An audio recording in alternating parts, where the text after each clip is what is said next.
Hello, welcome to White Birch Tarot. This reading is for, I have no idea because I always forget to look at the date. I don't have a calendar in here.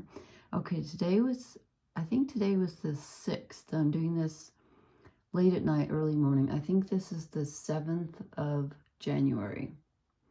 So this reading is for the next couple of days, and the reason I'm doing it, I've been going back and forth all night. I wanted to do a pick-a-deck romance reading, but I didn't feel like I had the energy to do it justice, to do 3 entire readings tonight. So then I wasn't going to do any, and then it's been calling me, and then I looked at the ephemeris to see what's where in the sky, and I realized, oh my gosh, the moon is exactly, not exactly, because it's hard when you look at an ephemeris. The moon moves so quickly, you can kind of only guess exactly where it is.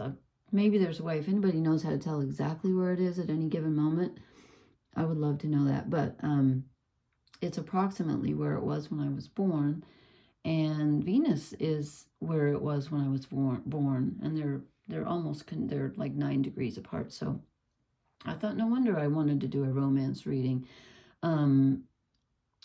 So anyway, they're both in Sagittarius tonight. So I decided, I pulled the cards and I thought, is this a reading for me? And I normally don't do readings for myself. And then I thought, no, I think this is for everyone. So if you want to watch it, I think it's for everyone, and I think it's a romance reading. I'm sorry to not be more specific. I wanted to also mention that tonight Mars in Capricorn is sextile, which is a positive aspect. Saturn in Pisces, they're both at 3 degrees. So Mars is in Capricorn, as I said, Saturn's in Pisces. Capricorn and Pisces don't always go well together, but they do, because Capricorn, as I said last time, is half goat and half fish, so it's got a watery aspect to it that most people don't realize. And Neptune is, of course, the ocean, the sea. Pisces is ruled by Neptune. And so anyway, so Mars and Saturn are in favorable communication tonight, and that gives you some stability and sort of structures your action. And I apologize for my voice. I'm getting over a cold and I'm really tired, and I wasn't planning on doing this. But anyway, so I think this is kind of a romance reading. I don't know, it just feels like it. And I will post for the new moon, which is coming up on the 11th of January. So just a few more days. And it's a whopper, because there's a lot going on, so I won't talk about that tonight, but it's going to be really interesting. So I think this is a romance reading for everyone. If it resonates, take it. And like I said, I might do a choose a deck in the next couple nights, because I'm feeling that too. Okay, so we start out with the 9 of Cups, and this is the emotional wish card, wishing for emotional satisfaction, which makes sense with, thinking about romance. This is wanting to be happy. And then we get, this is sort of a companion card, I think, because we get the 7 of Cups, which is the fantasy card, where you're dreaming about, well, what do I want? I like this. They've got a pearl and a snail, and it looks like the sun and fire and honey and a snake, so it's usually the one where the person's choosing, from all the cups in the sky. This is my oak, ash, and thorn deck, if anyone's interested. And so we're really thinking about what we want, and we're fantasizing about what would make us happy. What do you want in a relationship? What kind of person do you want this time around? Based on past experiences, based on what you need, based on what you know about yourself. I think you might be, maybe because the moon and Venus, they're going to be conjunct, because the moon moves very quickly. So by like tomorrow, they'll be, like exactly together.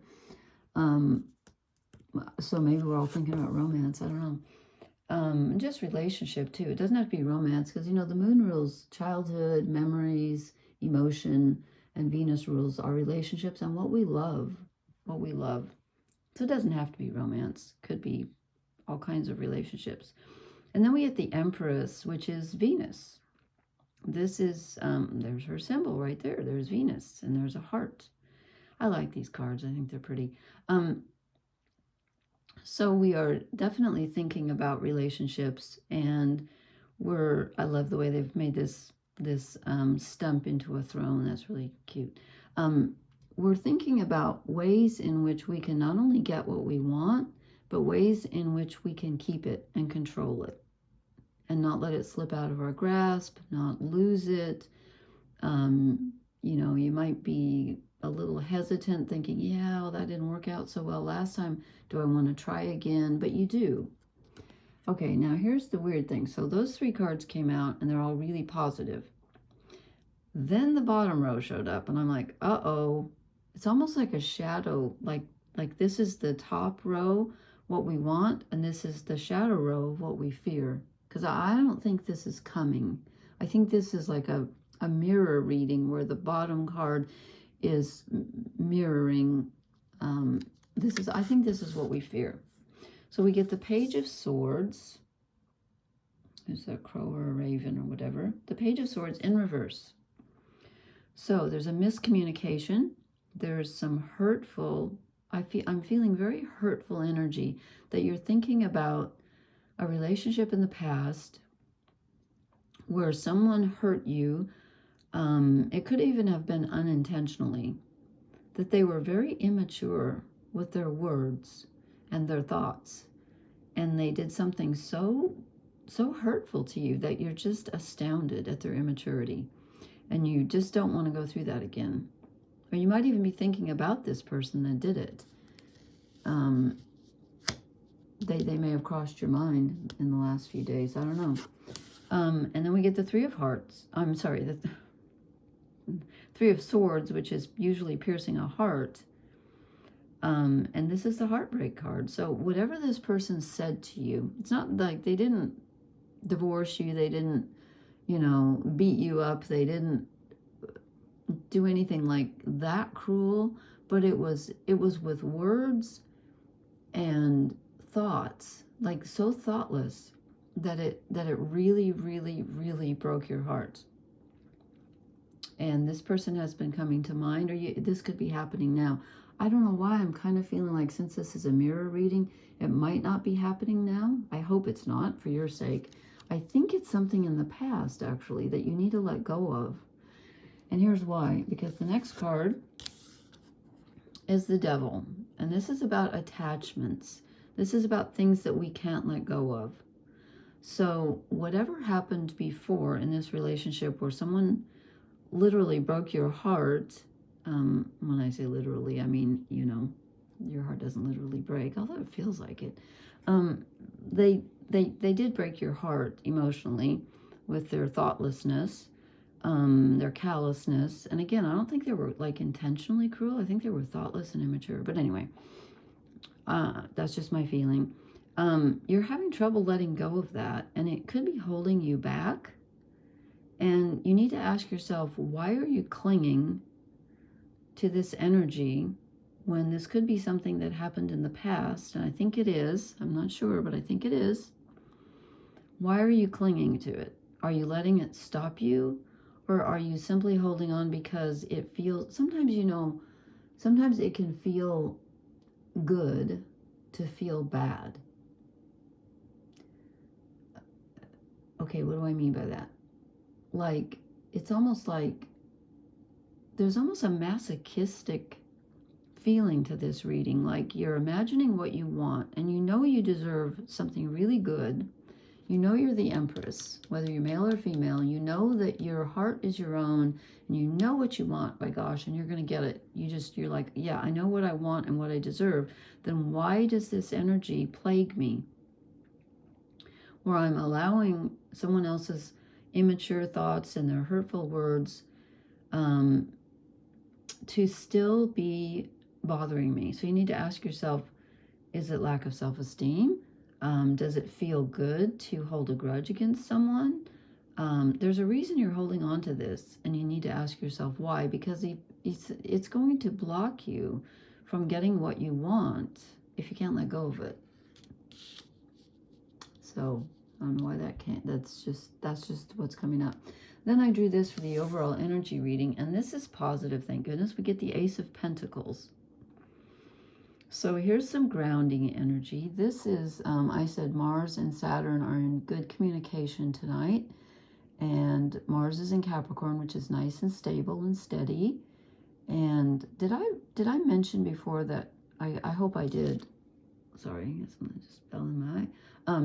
Did I mention before that on Christmas Day here in the States, which is December 25th, Chiron went direct.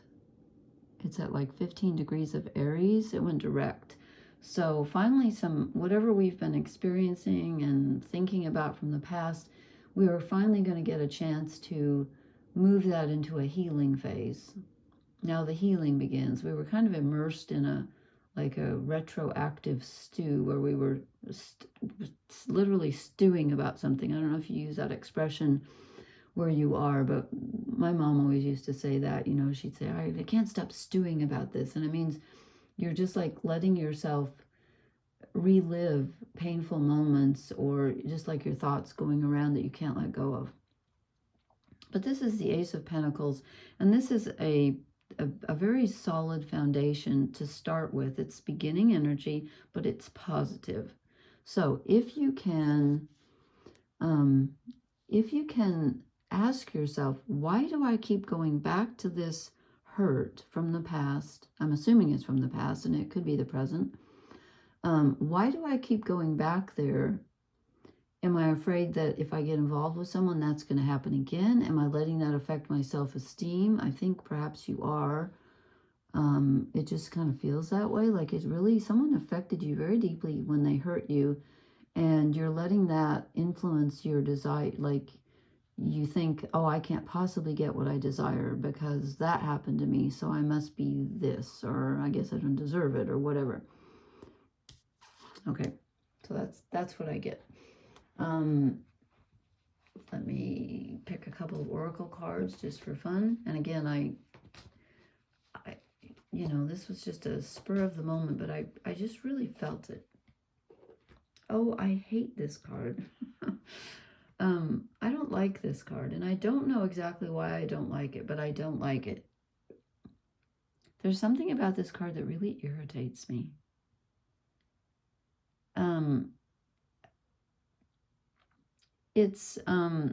It can be a feeling of impatience, but it can also mean that time is kind of wonky.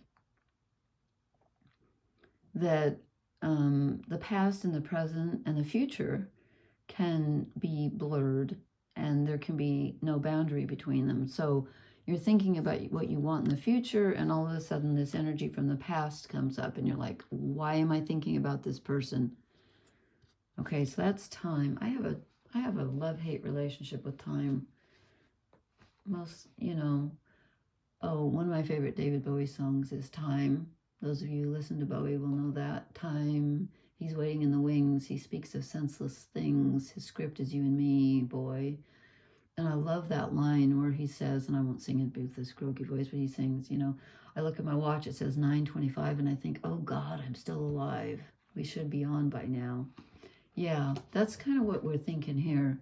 That makes sense, actually. We should be on by now. You're like, where is this? Why am I not? Where's my emotional satisfaction? Well, it's being blocked by something. Oh my goodness. Okay, these oracle cards are not with us tonight. Not for you. And then it says, nope. Okay.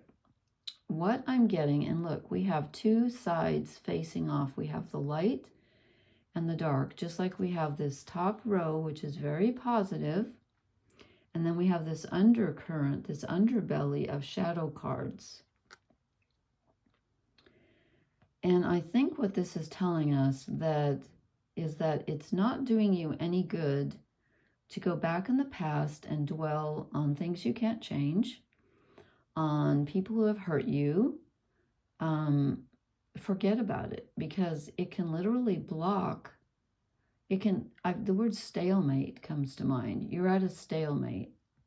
There's no movement going on because you're stuck on something that you can't let go of, and it's affecting your self-esteem. It's affecting your hopes for the future. I feel like I want to draw one more card, and I don't know which deck.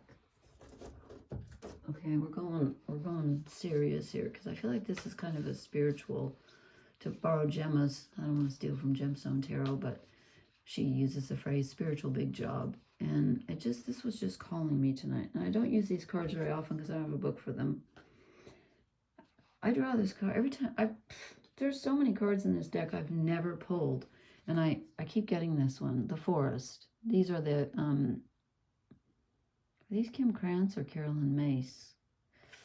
Ooh, sorry, I don't know. They're archetype cards. I think they're Kim Krantz. They could be Carolyn Mace. Okay, well, whatever. I don't have a booklet. Okay, the Forest. This is where you go into the dark, and it's about finding what's in the dark. And Christina, if you're watching, I'm thinking, for some reason, when you talked about the word, you used the word sinister when you were talking about the woods. And I'm feeling like the word sinister actually comes from, I think it's Latin for left. Does anybody know? Am I correct? And, you know, the left is always associated with the feminine and the dark. And it really bugs me that words like sinister and, you know, lunatic comes from lune for the moon, and venereal disease comes from Venus. You know, all the feminine stuff always gets a bad rap. Well, this is telling you to go into the darkness, into your own darkness, and make peace with it, because there's a jewel waiting for you in there. And it's also about finding your path. And remember that your path is not, well, it's kind of laid out for you, but you're making it as you go along.